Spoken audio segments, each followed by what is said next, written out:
আনহা বিশ্বনবীর কলিজার টুকরা চাচাতো ভাই আলীর সাথে বিয়ে হলো।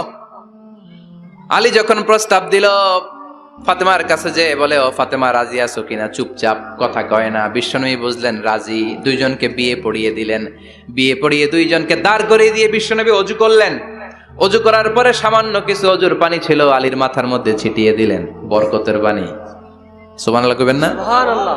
অজু করে সাইয়েদনা আলীর মাথার মধ্যে ছিটিয়ে দিলেন আর দোয়া করে দিলেন, বারাকাল্লাহু লাকুমা ওয়া বারাকা আলাইকুমা ওয়া জামাআ বাইনাকুমা ফি খাইর। আল্লাহ তোমাদের দুইজনকে বরকত দিয়ে দাম্পত্য জীবন শুরু করার তৌফিক দান করুক। আবার দোয়া করলেন, আল্লাহুম্মা বারিক লাহুমা ফি বিনাইহিমা, ওদের সম্পর্কে বরকত দেন। ওয়া নাসালিহিমা শিবলিহিমা, ওদের গর্ভে যে সন্তান আসবে এগুলোর শ্রেষ্ঠ সন্তান বানান। 1 বছরের ব্যবধানে ঘরটাকে আলোকিত করে প্রথম সন্তানের জন্ম হাসান। সুবহানাল্লাহ। হাসান রে বিশ্বনবী এত আদর করেছেন, বিশ্বনবীর কাছ থেকে এত আদর কেউ কোনোদিন পায় নাই। হাসান রে বিশ্বনবী ডাকতেন লুকা। বুখারীর বর্ণনা, শব্দটা কি? লুকা মানে পিচ্ছি। ছোট বাচ্চাদেরকে আপনারা কি কন? আরে পিচ্ছি তো আমি কইছি, আপনারা কি কন? বাচ্চা বলেন, বাবু বলেন, আর কিছু কি বলেন? আর আর কিছু নাই। তাহলে যে বাবু পিচ্ছি, হ্যাঁ, এই বাবু পিচ্ছি আরবি হচ্ছে লুকা। বিশ্বনবী ফাতেমার ঘরে এসে বলতেন, আইনাল লুকা, পিচ্ছিটা কই রে? আমার হাসান কই, আমার নানা ভাই কই? আর বিশ্বনবীর আওয়াজ শুনলে হাসান এসে বিশ্বনবীর কাঁধে। আল্লাহু আকবার, আল্লাহু আকবার। বিশ্বনবী বলতেন, ফাতেমা আমার কলিজার টুকরা, যে ফাতেমারে কষ্ট দেয় সে আমারে কষ্ট দেয়, ফাতেমারে আনন্দ দেয় মানে আমি বিশ্বনবীরে আনন্দ দেয়। এই ফাতেমা সব সময় পর্দায় থাকতেন, দিনের বেলা বেরোতেন না, সারা দিনে টয়লেট করতেন একবার, সেটাও করতেন রাত্রে, যাতে দিনের বেলা কেউ তারে না দেখে। কি ব্যালেন্স লাইফ, কি ব্যালেন্স লাইফ! রাতে একবার টয়লেটে যাও মানে কি সারাদিন খাওয়া দাওয়া এরকম ব্যালেন্স করে করতেন। কেউ দেখতে পারে নাই ওনারে, কেমন ছিল কেউই জানতো না। এমন ভাবে চলাফেরা করতো, কোনো পুরুষদের সামনে দিয়ে কখনো যেতেন না। এজন্য ইন্তেকালের আগে আলীকে বললেন, আলী, বিশ্বনবীর ওসিয়ত অনুযায়ী কিছুদিন পরে আমি আমার বাবার সাথে সাক্ষাৎ করব। ইন্তেকালের সময় বেশি লোক আমার জানাজাতে আসার দরকার নাই, নিজেরা দোয়া করে দিলে চলবে। আর আমার জানাজার খাটিয়ার উপর দিয়ে বিশাল একটা বোরকা দিয়ে দিও। এটার আরবিতে বলে নাউশ। কি বলে? এই প্রথম কোন নারী তার খাটিয়ার উপরে নাউশ ব্যবহার করেছে, জন্য এটাকে বলে সুন্নাতু ফাতিমা, ফাতেমার সুন্নাত। সাইয়েদাতুনা ফাতেমার আগে কেউ জানাজার খাটিয়াতে নাউশ ব্যবহার করে নাই। আল্লাহু আকবার, আল্লাহু আকবার। আলীকে বলে গেলেন, আলী, অল্প কয়েকজন পুরুষ নিয়ে জানাজা দিও, বেশি মানুষের কাছে আমার নিও না। দুনিয়ার বুকে আমি লুকিয়ে লুকিয়ে চলতাম, মরার পরে লুকিয়ে লুকিয়ে আল্লাহর কাছে চলে যেতে চাই, পুরুষদের সামনে আমার নিও না। হাসান বলে, নানাজি, আপনার মেয়ের নামের বিচার, ফাতেমার নামের বিচার। বিশ্বনবী বললেন, ও হাসান, আমার মেয়ে ফাতেমার আবার কি বিচার, কি অপরাধ আমার ফাতেমার? হাসান হুসাইন চোখের পানি ছেড়ে দিয়ে ডেকে বলে, নানাজি, আপনার মেয়ে আমাদেরকে খাবার দেয় না কেন?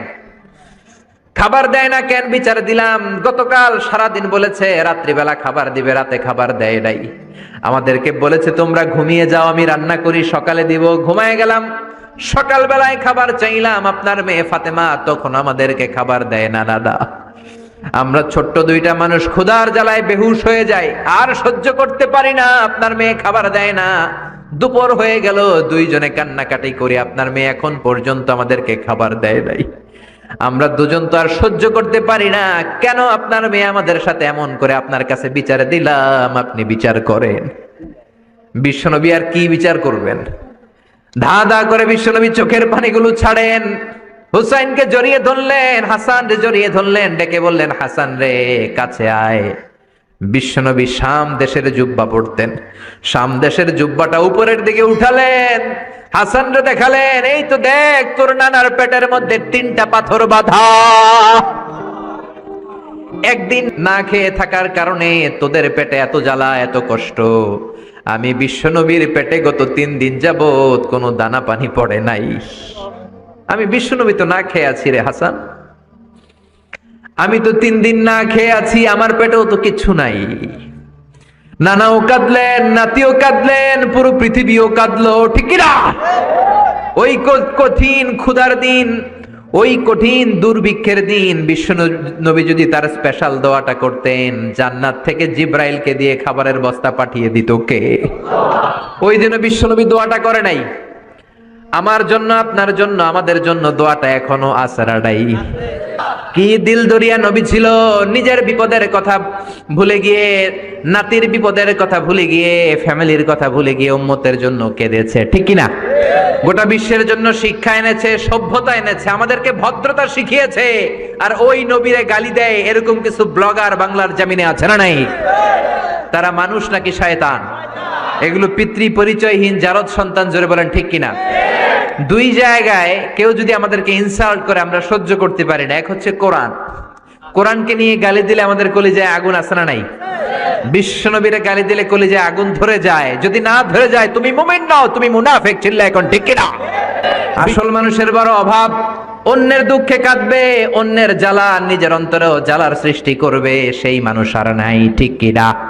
বিশ্বনবীর আগের গুনাহও নাই, পরের গুনাহও নাই, তারপরেও মুনাজাতে হাউমাউ করে কাঁদতেন। তিনি দোয়ায় বলতেন, আল্লাহ ইন্নী আব্দু কবনু আব্দি কবনু আমাতিক নাসিয়াতি বিয়াদিক। ও আল্লাহ, আমি আপনার গোলাম, গোলামের ঘরের গোলাম, বান্দির ঘরের গোলাম। আল্লাহ আমি আপনার গোলাম, গোলামের ঘরের গোলাম, মানে আমার বাপ আব্দুল্লাহ আপনার গোলাম, আমরা গোলাম বংশের। সুবহানাল্লাহ।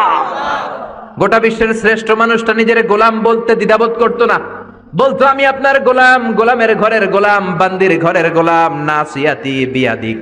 আমার মাথার চুলের ঝুঁটি আপনার হাতের মুঠোয়, আমার চুলের ঝুঁটি আপনার হাতের মুঠোয়, গোলামের মতো যেখানেই টানবেন আমি ওখানেই যাব। আল্লাহু আকবার। এই ছিল বিশ্বনবীর বিনয়। নিজেকে গোলাম বলতে স্বাচ্ছন্দ্য বোধ করতেন, কোনোদিন জীবনে অহংকার করেন নাই। কোনদিন বিশ্বনবী কারোর সাথে মুসাফা করতে যে নিজে আগে হাত টানেন নাই, যতক্ষণ না ওই লোকটা তার হাত টেনে নিয়েছে। সুবহানাল্লাহ। আর বিশ্বনবীর হাত ছিল আলিয়ানু মিনাদ দিবাজ, রেশমের কাপড়ের চেয়েও নরম। সিল্ক চিনেন? সিল্ক, সিল্কের কাপড়ের চেয়ে বিশ্বনবীর হাত ছিল নরম। এই নরম হাত মুসাফার মধ্যে যে একবার পাইতো কেউ ছাড়তে চাইতো না, ধরেই রাখতো। আর বিশ্বনবী নরম হৃদয়ের নবী, কেউ যদি না ছাড়ে বিশ্বনবীও ছাড়তেন না। সুবহানাল্লাহ।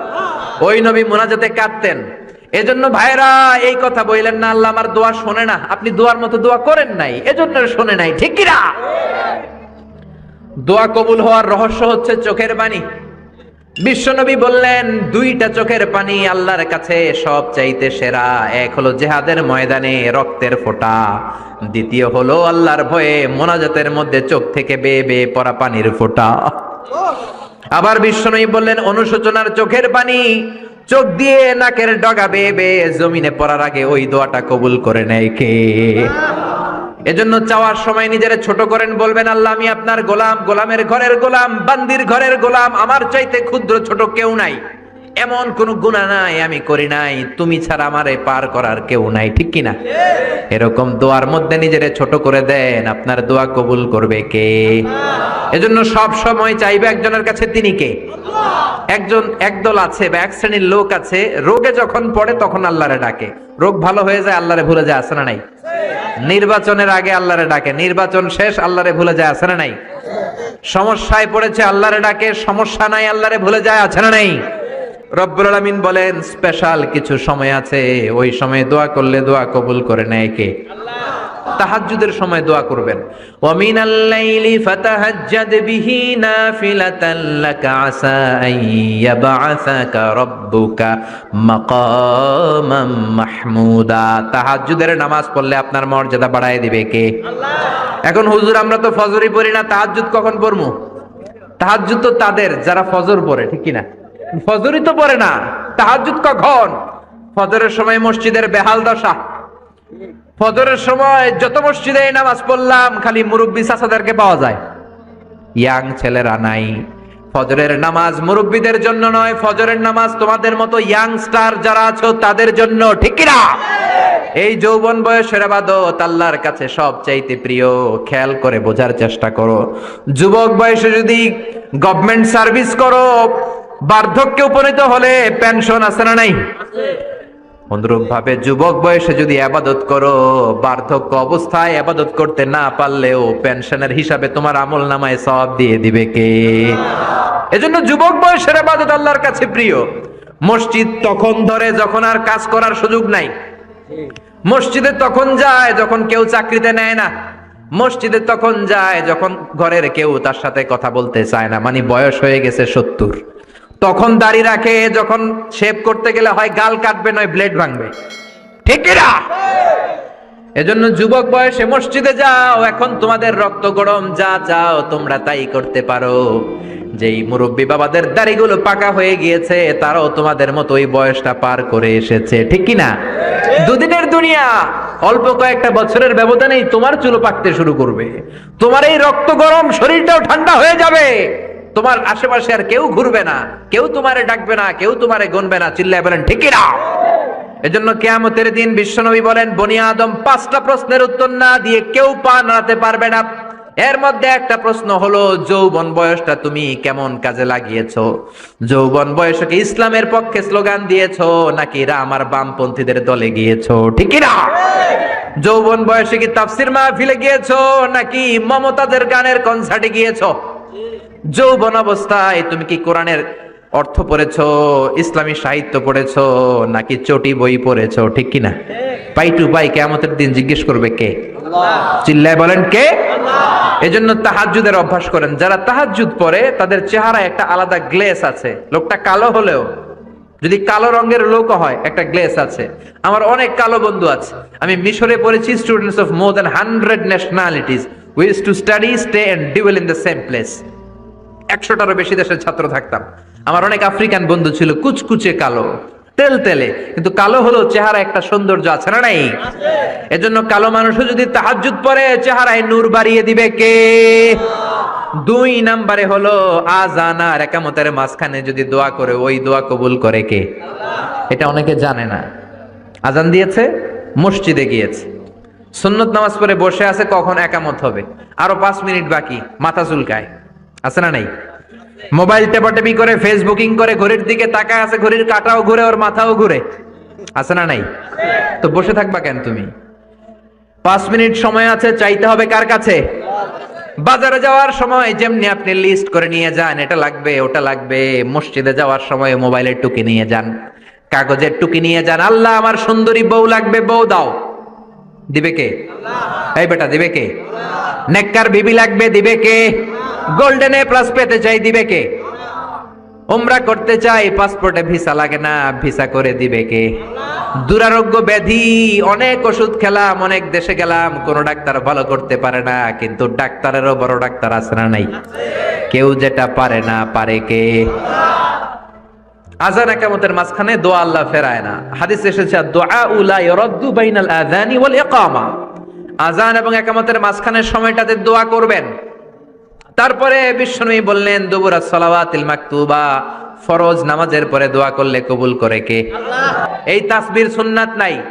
মানুষগুলো এত অস্থির, সালামের পরে কখন বেরোবে, কখন বেরোবে, মনে হয় পাবলিক টয়লেটে ঢুকছে, ঠিক না? মনে হয় পাবলিক টয়লেটে এসেছে।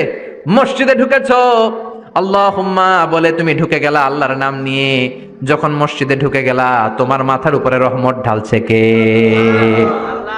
মসজিদ হচ্ছে রহমতের জায়গা। সালাম ফেরানোর পরে তাসবিহ পড়েন, তারপরে আপনি দোয়া করেন। এজন্য সালাম ফেরানোর পরে দোয়া কবুল করে কে? আল্লাহ। এরপরে বিশ্বনবী বললেন, ইনদা নুজুলিল মাতার, আকাশ থেকে যখন বৃষ্টি নামে, ওই বৃষ্টি নামার সময় যদি দোয়া করেন, দোয়া কবুল করে কে? আল্লাহ। আর দুআউ লা ইরাদ্দু তাহতাল মাতার, তুফান, ওই বৃষ্টি না, ভ্যাপসা একটা গরম, এই গরমটাকে দূরে সরিয়ে দেওয়ার জন্য একটা ঝিরিঝিরি ঝিরিঝিরি বৃষ্টি পড়ে, ওই বৃষ্টির নিচে দাঁড়িয়ে বৃষ্টির পানি নিয়ে দোয়া করলে কবুল করে কে? আল্লাহ। জানেই না মানুষ, ঠিক কি না? বরং বৃষ্টি আসলে গান গাওয়া শুরু করে দেয়, এই বৃষ্টি ভেজা রাতে তুমি চলে যেও না, আছে না নাই? তো চলে যাবো না, কি করবো, থেকে যাবো তোমার সাথে? এগুলো করা যাবে না। বৃষ্টি রহমতের বৃষ্টি, তুমি বৃষ্টি হাতে নিয়ে দোয়া করো। সুন্দরী বউ লাগবে, দিতে পারে একজন, তিনি কে? আল্লাহ। এজন্য চাইতে হবে একজনের কাছে, তিনি কে? কদরের রাতে দোয়া করলে আল্লাহ কবুল করে, খতমে কোরআনের পরে দোয়া করলে আল্লাহ কবুল করে, হজের মানাসিকুল হজের মধ্যে যে দোয়া করলে কবুল করে, মুসাফির দোয়া করলে কবুল করে, রোজাদার ব্যক্তি দোয়া করলে আল্লাহ কবুল করে, মাজলুম ব্যক্তি দোয়া করলেও আল্লাহ কবুল করে। এজন্য বিশ্বনবী বলেছেন ইত্তাকু দাওয়াতাল মাজলুম, মাজলুমের বদদুয়ারে ভয় করো। ফা ইন্না লাইসা বাইনাহু ওয়া বাইনাল্লাহি হিজাব, তার আর তার আল্লাহর মাঝে কোনো পর্দা থাকে না। মাজলুম দোয়া করলেই কবুল, সুবহানাল্লাহ। এরপরে স্পেশাল দোয়া হলো মা বাবার দোয়া। এই দোয়া কোনোদিন ফিরে না, সুবহানাল্লাহ পড়েন। রাজি আছেন মা বাবার কাছে দোয়া চাইতে? রাজি আছেন তো? কোন ঘর আছে যে ঝগড়া হয় না? এরকম কোনো ঘর পৃথিবীতে নাই। ঝগড়া হবে, মা বাবার সাথে মিসআন্ডারস্ট্যান্ডিং হবে, হয়ে যেতে পারে দু চার কথা, কিন্তু ক্ষমা চাইতে হবে, ঠিক কিনা? মা বাবার শুধু দোয়াটাই কবুল নয়, মা বাবার দোয়াও কবুল, বদদোয়াও কবুল। কি আজীব তামাশা! এমন যদি হয়তো দোয়াটা কবুল হয় কিন্তু বদদোয়াটা কবুল হয় না, তাহলে তো বাইসা যেতাম, ঠিক কিনা? কিন্তু দোয়াও কবুল, বদদোয়া।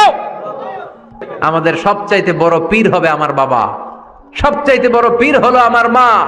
সবচাইতে বেশি আমরা যার কাছে দোয়া চাইতে যাব তিনি হলেন আমার বাবা, তিনি আমার মা। চিল্লায় বলেন ঠিক কিনা?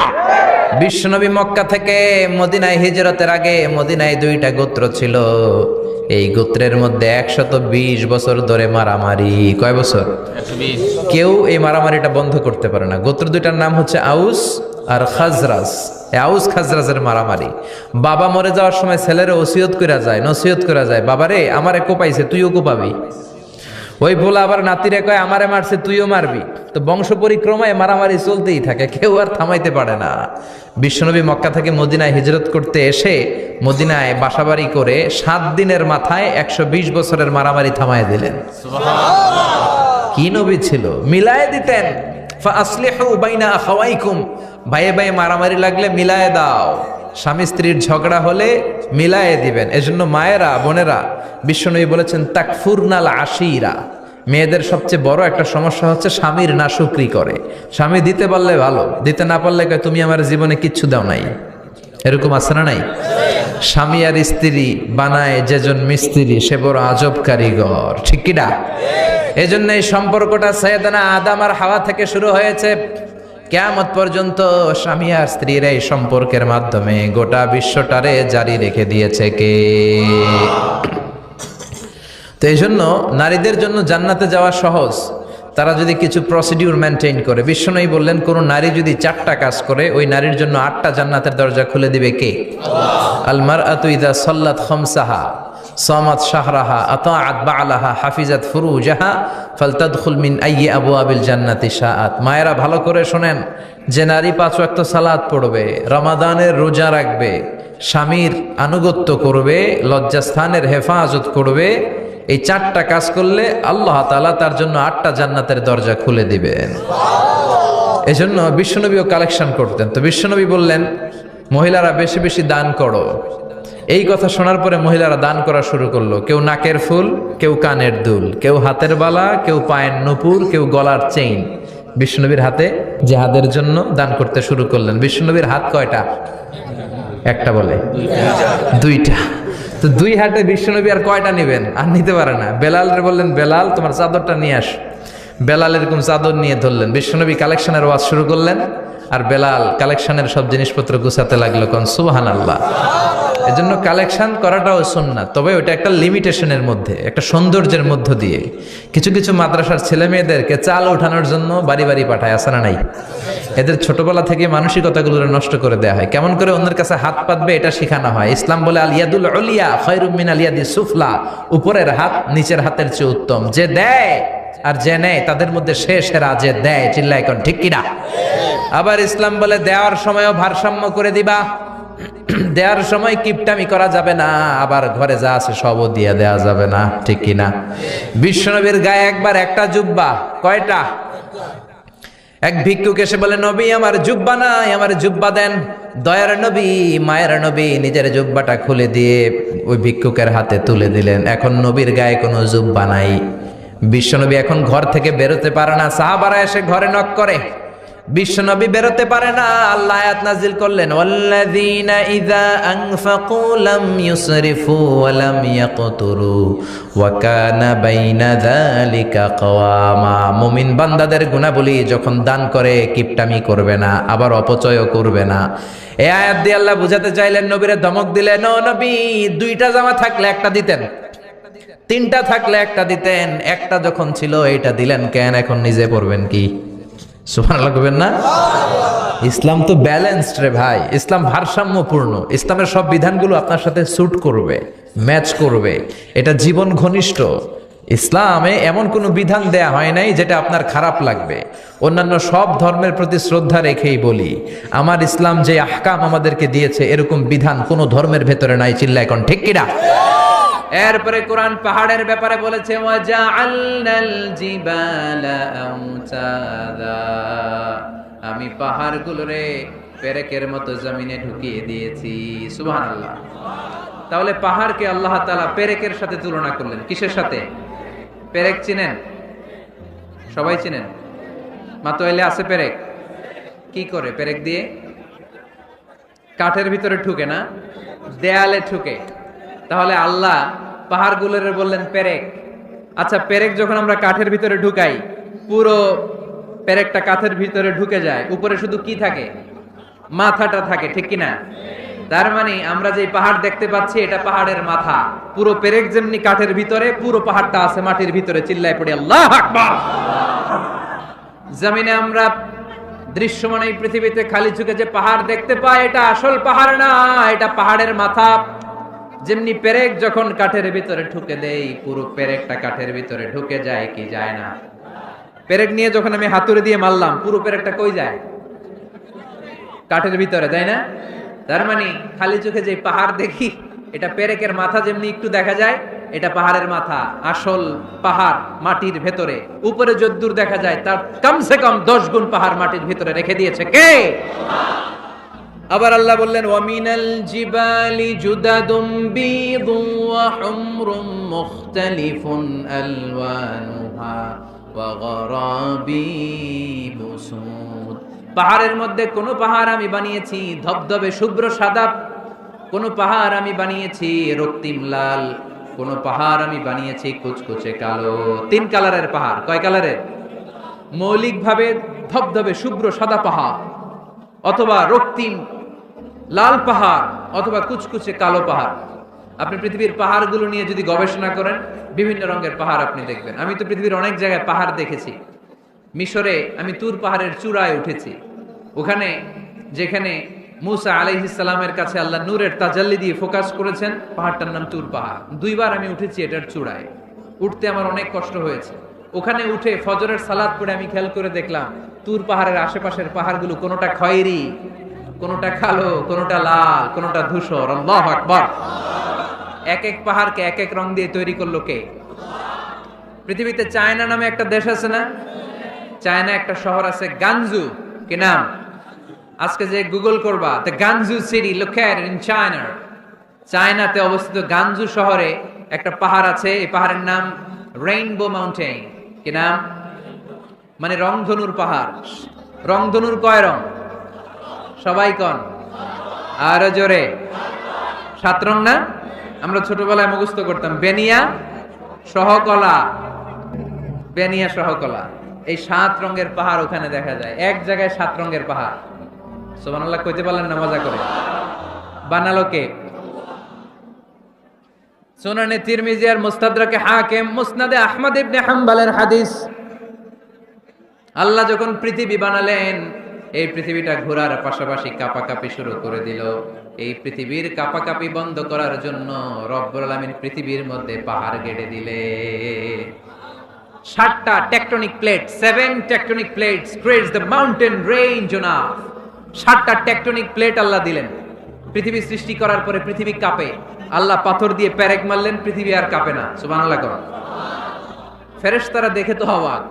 ফেরেশতারা বলে, আল্লাহ পাহাড়ের এত শক্তি, পাহাড় গেড়ে দিলেন পৃথিবীতে, আর পৃথিবী কাঁপে না। হাল মিন খালকিকা আশাদ্দু মিনাল জিবাল। আল্লাহ আপনার সৃষ্টির মধ্যে পাহাড়ের চেয়ে শক্তিশালী কি কিছু আছে?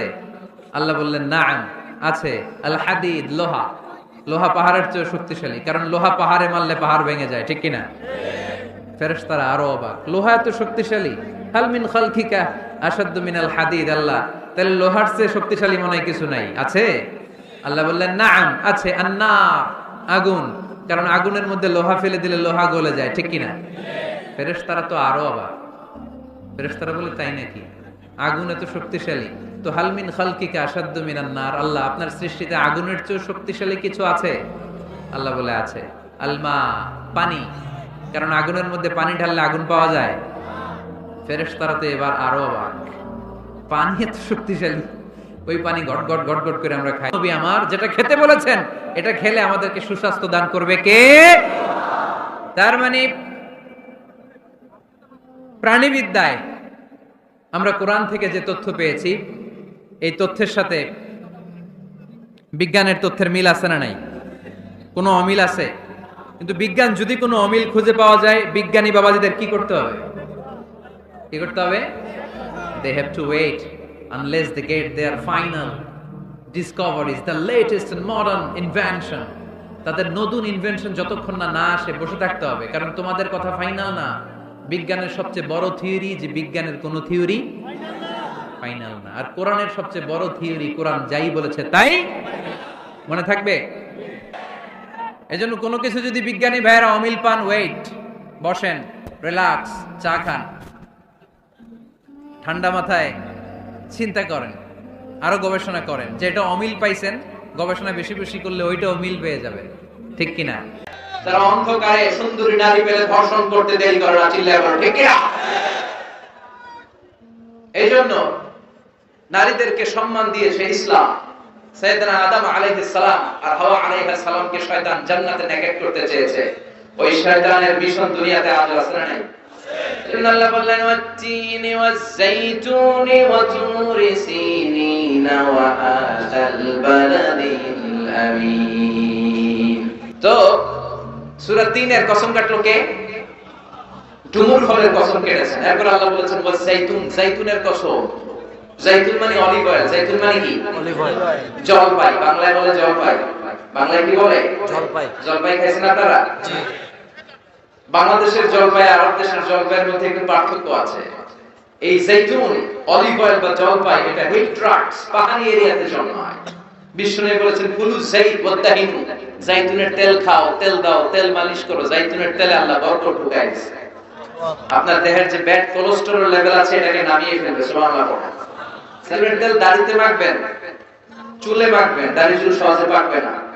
যৌবনকে আমরা ধরে রাখতে চাই না, তাহলে যাইতুনের তেল খাবেন। এটাকে সালাদের মধ্যে ইউজ করা যায়, সালাদে ড্রেসিং করার জন্য ইউজ করা যায়। তিন ধরনের যাইতুন আছে। একটা হচ্ছে extra virgin, less than 1% acid দিয়ে এটাকে পিউরিফাই করে। নোয়াখালীতে কোনো সুপার শপ আছে কিনা? কেনাকাটা super market, Noakhali super market. আচ্ছা, আর কি আছে? কেনাকাটা।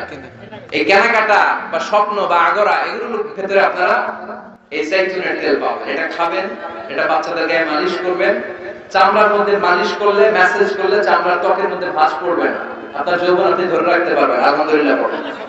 আবার বিষ্ণু বলতেন এই যাইতুন গাছটা এত বরকতের গাছ, যাইতুন ফল খাওয়া যায়, যাইতুনের তেল মালিশ করা যায়, আবার যাইতুনের ডাল ভেঙে মেসওয়াক করা যায়। নি'মাস সিওয়াকি যাইতুন ফাইন্নাহু সিওয়াকি ওয়া সিওয়াকুল আমবিয়া মিন ক্বাবলি। যাইতুনের ডালের মেসওয়াক কতই না ভালো মেসওয়াক, কারণ এটা দিয়ে আমিও মেসওয়াক করি। আমার আগে সব নবীরা যাইতুনের ডাল ভেঙে ভেঙে মেসওয়াক করতেন। চিৎকার করে বলেন সুবহানাল্লাহ। আল্লাহ বললেন ওয়াত-তিনি ওয়াজ-যাইতুনি ওয়া তুরি সিনিনা ওয়া হাযাল বালাদিল আমিন। তিন ফলের কসম, যাইতুন ফলের কসম কাটলো কে? আসলে তিন আর যাইতুন দিয়ে কসম কেটে আল্লাহ যে এলাকায় তিন যাইতুন বেশি হয় ওই এলাকার কসম কেটেছেন। মুফাসসিরিনদের কথা, সুবহানাল্লাহ পড়ো। সবচেয়ে বেশি তিন আর যাইতুন হয় শাম দেশে। কোন দেশে? যেটা বর্তমান সিরিয়া, ফিলিস্তিন। বিষ্ণু বলেছেন তুবা লিশাম, শাম দেশের মধ্যে অনেক বরকত। আল্লাযী বারাকনা হাওলাহু, এই শাম দেশের চারদিকে আমি বরকত দিয়ে ভরে দিয়েছি। চিল্লায় বলেন সুবহানাল্লাহ। এই শাম দেশ হলো বিশ্বনবীর মেরাজের স্টেশন। মেরাজ করতে যে সরাসরি রব্বুল আলামিন বিশ্বনবীকে মক্কা থেকে আকাশে তুলে নেয় নাই, মক্কা থেকে বিশ্বনবীকে বাইতুল মুকাদ্দাসে নিয়েছে কে? সুবহানাল্লাযী أسرى بعبده ليلا من المسجد الحرام إلى المسجد الأقصى الذي باركنا حوله لنريه من آياتنا. سبحان الله. مسجد الحرام থেকে مسجد الأقصى. এই مسجد الأقصى one of the three important mosques in Islam. মসজিদুল হারামে 1 রাকাত সালাত করলে 1 লক্ষ রাকাতের সওয়াব, মসজিদে নববীতে 1 রাকাতে 1000 রাকাতের সওয়াব, এই মসজিদুল আকসাতে 1 রাকাত নামাজ পড়লে 500 রাকাতের সওয়াব। আমরা হজ উমরায় মসজিদুল হারাম আর মসজিদে নববীতে পড়তে পারি, কিন্তু মসজিদুল আকসায় পড়তে পারি না, কারণ ইহুদিরা গোটা বিশ্বের সবচেয়ে টেরা জাতি, অভিশপ্ত জাতি, এই ইহুদিরা আমাদের মসজিদুল আকসার চারদিকে ব্যারিকেড দিয়ে রেখেছে। এই ইহুদিদের সাথে মুসলমানদের কোনো সম্পর্ক, এজন্য প্রতিদিন নামাজে আমরা বলি গায়রিল মাগদুবি আলাইহিম, আল্লাহ যাদের উপর আপনার রাগ, আপনার ক্রোধ, তাদের সাথে আমাদের কোনো সম্পর্ক নাই। তারা নিজেদের 70,000 নবীকে জবাই করেছে, তারা আমার নবীকে বিষ মাখানো খাবার দিয়ে হত্যার ষড়যন্ত্র করেছে এবং আমার নবীর লাশ চুরি করার জন্য ষড়যন্ত্র করেছে। ইন্তেকালের পর বিশ্ব নবীর শান্তি দেয় নাই, গোটা বিশ্বে এইচআইভি ভাইরাসের ছড়াছড়ি ঘটিয়েছে ইহুদি অভিশপ্ত লানতের জাতিরা। বিশ্বে বিমান ছিনতাই কাকে বলে কেউ জানতো না, প্রথম বিমান ছিনতাই করেছে ইহুদিরা। ইহুদিরা গোটা বিশ্বব্যাপী সুদের কারবার শুরু করেছে। এজন্য ইহুদিদের সাথে আমাদের কোনো সম্পর্ক। এই মসজিদুল আকসা আমাদের দ্বিতীয় কিবলা। মক্কা থেকে মদিনায় হিজরতে যে বিশ্বনবী মসজিদুল আকসার দিকে হয়ে 16 মাস কিংবা 17 মাস নামাজ পড়েছে। আব্দুল মাহশার ওয়াল মানশার, কিয়ামতের ময়দানটা সহিহ হাদিসে এসেছে এই ফিলিস্তিনের এই শাম দেশে সিরিয়ার উপরে হবে। চিল্লায় সুবহানাল্লাহ। সিরিয়া ফিলিস্তিনের উপরে কিয়ামত হবে, কিয়ামতের ময়দান প্রতিষ্ঠিত হবে। সাইয়েদনা ঈসা আলাইহিস সালাম এই সিরিয়াতে নামবেন। সিরিয়া উমাইয়াদের একটা জামে মসজিদ আছে, সাদা মিনার, এখনো মসজিদটা আছে, সুবহানাল্লাহ পড়েন। ওই মসজিদের সাদা মিনারের পাশে আসর আর মাগরিব নামাজের মাঝখান দিয়ে ঈসা আলাইহিস সালাম দুইটা চাদর পরে ফেরেশতার পাখায় ভর করে শাঁ করে জমিনে নেমে আসবে। এবং ফিলিস্তিনে এখনো একটা জায়গা আছে, জায়গাটার নাম হচ্ছে বাবুল লুদ। ওই জায়গায় সাইয়েদনা ঈসা আলাইহিস সালাম নিজ হাতে দাজ্জালকে হত্যা করবে। এজন্য আল্লাহ বললেন এই তিন আর জাইতুনের কসমের মধ্য দিয়ে মূলত আমি বরকতের জায়গা ফিলিস্তিনের কসম কেটেছি, কোন সুবহানাল্লাহ। এরপরে আল্লাহ বললেন ওয়াতুরে সিনিন, তুরে সিনিনের কসম, তুর পাহাড়ের কসম। নাম শুনছেন না? মিশরে দুইটা জেলা আছে, সাউথ সাইনা, নর্থ সাইনা, মানে উত্তর সাইনা, দক্ষিণ সাইনা। এই দক্ষিণ সাইনাতে এই তুর পাহাড় অবস্থিত 2285 মিটার উঁচু। সুবহানাল্লাহ বলেন। তুর পাহাড়ের উপরে সাইয়েদনা মুসা আলাইহিস সালাম আল্লাহর সাথে কথা বলতেন। সুবহানাল্লাহ পড়বেন না? এই তুর পাহাড়ের উপরে রব্বুল আলামিন মুসা আলাইহিস সালামের কাছে তাওরাত কিতাব নাযিল করেছেন, নিজ হাতে লিখে কাঠের ফলকের মধ্যে মুসা আলাইহিস সালামকে দিয়ে বললেন, মুসা এই নাও তাওরাতের বাণী, বনি ইসরাইলের কাছে নিয়ে যাও, তাওরাতের বাণী প্রচার করো। মুসা আলাইহিস সালাম অনেক শক্তিশালী মানুষ ছিলেন, এক থাপ্পড় মেরে ফেরাউনের বাবুর্চিকে দুনিয়া থেকে বিদায় করে দিয়েছেন। রেগে গেলে ওনার মাথার চুলগুলো টুপি ভেদ করে উপর দিয়ে এরকম খাড়া হয়ে দাঁড়িয়ে যেত। থাপ্পড় মেরে মালাকুল মউতের চোখ কানা করে দিয়েছিলেন। তো মুসা আলাইহিস সালামের গায়ে এত শক্তি, উনি ভাবলেন আল্লাহ তাআলা এই তুর পাহাড়ের উপরে আমাকে তাওরাত কিতাব দিলেন, আল্লাহ নিজ হাতে লিখে লিখে দিলেন কাঠের ফলকের উপর, তক্তার উপর। কত খুশনসিব আমার, যাই যাই তাওরাতের ফলকগুলো নিয়ে বাড়িতে যাই, এটা দাওয়াত দিতে হবে। কিন্তু কাঠের তক্তার মধ্যে হাত দিয়ে দেখে তক্তা নাড়ানো যায় না। এর চেয়ে অনেক বড় তক্তা জীবনে উনি কাঁধে নিয়েছেন, কিন্তু তাওরাত লেখা তক্তা নাড়ানো যায় না। তক্তা চিনেন তো না? চিনেন? কাঠের বড় বড় মোটা তক্তা থাকে না, তো এই তক্তা নাড়ানো যায় না। উনি ভাবলেন এই দিক দিয়ে নাড়ানো যায় না, মনে হয় ওই দিক দিয়ে যাবে, ঘুরে ওই দিক দিয়ে যে তক্তা ধরে টান দেয়, কিন্তু তক্তা নাড়ানো যায় না। এবার ভাবলেন মাঝখান থেকে ধরলে মনে হয় পারা যাবে, মাঝখান দিয়েও পারা যায় না। আল্লাহর ডেকে বললেন, আল্লাহ কেমন তক্তার উপরে তাওরাত লিখে দিলা, তক্তা নড়ে না, আমার ভাই জিব্রাইল রে বলো আমারে সাহায্য করতে। আল্লাহ বললেন, জিব্রাইল যাও সাহায্য করো তোমার ভাই মুসারে। সাইয়েদনা মুসা বললেন, ও জিব্রাইল তুমি ওই দিকে ধরো, আমি এই দিকে ধরি, দুইজনে মিলে টান দেই, হেইয়ো, আরো জোরে, আসরা নাই? দুইজনে মিলে হেইয়োকে টান দিচ্ছে, কিন্তু কি আজীব তামাশা, দুইজনে মিলে টানাটানির পরেও তক্তা নড়ে। যত গায়ে জোর আছে ইচ্ছে মতো টান দিচ্ছে, টানের চোটে দেহের প্রতিটা লোমকূপ দিয়ে ঘাম বের হচ্ছে, টানের চোটে কোমরের রগ ছিঁড়ে যাওয়ার অবস্থা, কিন্তু তক্তা নাড়ানো যায় না। সুবহানাল্লাহ। ও আল্লাহ, জিব্রাইল তো পারে না, জিব্রাইলের সহকারী ফেরেশতাদের পাঠাও, সবাই মিলে তক্তা টানাটানি করে, তক্তা নড়ে না। আল্লাহ বললেন, মুসা তক্তার ওজন নাই, কিন্তু এই তক্তার মধ্যে যে বাণীগুলো লেখা, বাণীটা কার? এটা বোঝানোর জন্য আমি তক্তার ওজন বাড়িয়ে দিয়েছি। এবার তুমি একাই পারবা, কাঁধে নাও, কাঁধে নিয়ে বাড়িতে যাও। এবার মুসা আলাইহিস সালাম একা তক্তাগুলো কাঁধে নিয়ে বাড়িতে রওনা বলে। এই তাওরাত কিতাব আল্লাহ তাআলা তুর পাহাড়ের উপরে নাযিল করেছেন। সুবহানাল্লাহ। মেরাজের রজনীতে বিশ্বনবীকে আকাশ দিয়ে উড়িয়ে তুর পাহাড়ের উপরে রেখে সাইয়েদনা জিবরাইল বললেন, নবী আপনি একটু দোয়া করেন। বিশ্বনবী বললেন, আমাকে দোয়া করতে বললা, এটা কোন জায়গা, কোন পাহাড়? অন্ধকারে কিচ্ছু দেখি না। সাইয়েদনা জিবরাইল বললেন, এটা আপনার ভাই মুসার পাহাড়, এটা হলো তুর পাহাড়। মেরাজের রাতে বিশ্বনবী ওখানে একটা স্টেশন দিয়েছেন। আমি নিজেই তুর পাহাড়ে জীবনে 2 বার উঠছি। আলহামদুলিল্লাহ। ওইখানে গেলাম। তুর পাহাড়ের উপরে একটা খ্রিস্টানদের ছোট চার্চ আছে, ইহুদিদের একটা ছোট্ট সিনাগগ আছে। আমাদের যেমনি মসজিদ, ইহুদিদের মসজিদের নাম কি? সিনাগগ। কি নাম? একটা সিনাগগ আছে। আর আমাদের ছোট্ট একটা মসজিদ আছে। ফজরের সালাত পড়লাম, সেখান থেকে নেমে আসলাম। এই তুর পাহাড় এমন একটা জায়গা, ইয়াজুজ মাজুজ এসে যখন পৃথিবীতে ফিতনা ছড়াবে, সাইয়েদনা ঈসা আলাইহিস সালামের নেতৃত্বে দুনিয়ার সব মুসলমানগুলো তুর পাহাড়ের উপরে যে আশ্রয় নেবে, চিল্লায় বলবে সুবহানাল্লাহ। এজন্য আল্লাহ বললেন, ওয়াত-তিনি ওয়াজ-যাইতুনি ওয়া তুরি সিনিনা ওয়া হাদাল বালাদিল আমিন। তার মানে তিন আর যাইতুন দিয়ে আল্লাহ ফিলিস্তিনের কসম কাটলেন, তুর পাহাড়ের মধ্য দিয়ে আল্লাহ মিশরের কসম কাটলেন, আর সর্বশেষে ওয়া হাদাল বালাদিল আমিন, এই নিরাপদ শহরের কসম বলে আল্লাহ মক্কাতুল মুকাররমার কসম কাটলেন। চিৎকার করে বলেন সুবহানাল্লাহ। এই তিনটা দেশে বড় বড় তিনজন নবীকে পাঠিয়েছে কে? ফিলিস্তিন হলো সাইয়েদনা ঈসা নবীর জন্মস্থান, মিশর হলো মুসা নবীর জন্মস্থান, মক্কাতুল মুকাররমায় বিশ্ব নবীর জন্মস্থান। আছে না নাই? ওটা যারা করেছেন দেখবেন সৌদি গভর্নমেন্ট বিশ্ব নবীর জন্মস্থানটাকে চিহ্নিত করে রেখেছে। একটা লাইব্রেরি, মাকতাবা, ওইখানে গেলে ফ্রি বই পাওয়া যায়। বিশ্ব নবীর জন্মস্থান, এর পাশে আবু জাহিলের জন্মস্থান। ওইখানে সৌদি সরকার টয়লেট বানায় রাখছে। বাঙালি হাজিরা জেদ্দা এয়ারপোর্টে নেমেই সবার আগে কয় আবু জাহিলের টয়লেট করবে। সবাই বলে, আরে এই না জেদ্দা, 80 কিলো দূরে মক্কা, এরপর আপনি উমরা করবেন, হোটেলে যে বিশ্রাম নেবেন, চুল চেঁচে ফেলবেন, এরপরই না আবু জাহিলের বাড়ি। কয় না, আগে ওর বাড়িতে যাবেন, যাইয়া আইগা ভরাই দিয়ে আসুন।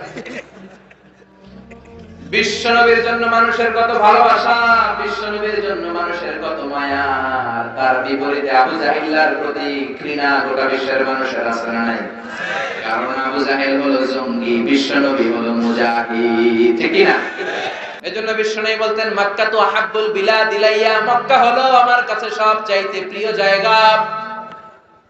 লাউলা খরিজতু লামা খারাজতু, মক্কা থেকে জোর করে যদি আমাকে কুরাইশরা বের করে না দিত, আমি কোনদিন মক্কা ছাড়তাম না। সুবহানাল্লাহ। আল্লাহ বললেন, এটা হচ্ছে মাসাবাতান লিন-নাসি ওয়া আমনা, সব মানুষের মিলন কেন্দ্র। কাবায় যখন আযান হয়, তখন মৌমাছির বাসার দিকে মৌ পোকাগুলো যেমনি ভনভন ভনভন করে ছুটে, সবগুলো মুসল্লি কাবা ঘরের দিকে ছুটতে থাকে। চিৎকার করে পড়েন সুবহানাল্লাহ। আল্লাহু আকবার বললে লক্ষ লক্ষ মুসল্লিরা কাবার চারদিকে সেনাপতির কমান্ড আসার সাথে সাথে যেমনি মুহূর্তের মধ্যে গোল হয়ে দাঁড়িয়ে যায়, সবগুলো মুসল্লি লক্ষ লক্ষ মুসল্লি 5 সেকেন্ডের ব্যবধানে সব গোল হয়ে দাঁড়িয়ে যায়। চিল্লায় করে সুবহানাল্লাহ। এজন্য আল্লাহ বললেন, এটা হলো বরকতের জায়গা, নিরাপত্তার জায়গা। প্রতিদিন কাবা ঘরকে কেন্দ্র করে রব্বুল আলামিন 120টা রহমত নাযিল করে থাকে। কয়টা? জোরে বল। 60 আলি তাওয়াইফিন, 60টা রহমত যারা তাওয়াফ করে। 7 টার্নস মেক আ তাওয়াফ। কাবার একটা কর্নারে একটা স্টোন আছে, ব্ল্যাক স্টোন, হাজারুল আসওয়াদ।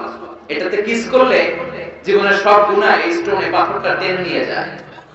কিয়ামতের দিন আল্লাহ এই পাথরকে একটা ঠোঁট দিবে, জিহ্বা দিবে, আর দুটো চোখ দিবে, আর পাথরটাকে দাঁড় করাবে। কিয়ামতের ময়দানে পাথরটা দাঁড়িয়ে দাঁড়িয়ে বলবে, আল্লাহ এই মুসল্লি, এই হাজী, এই উমরা পালনকারী আমাকে চুমু দিয়েছিল, এরে তুমি জাহান্নামে ঢোকাতে পারবে না।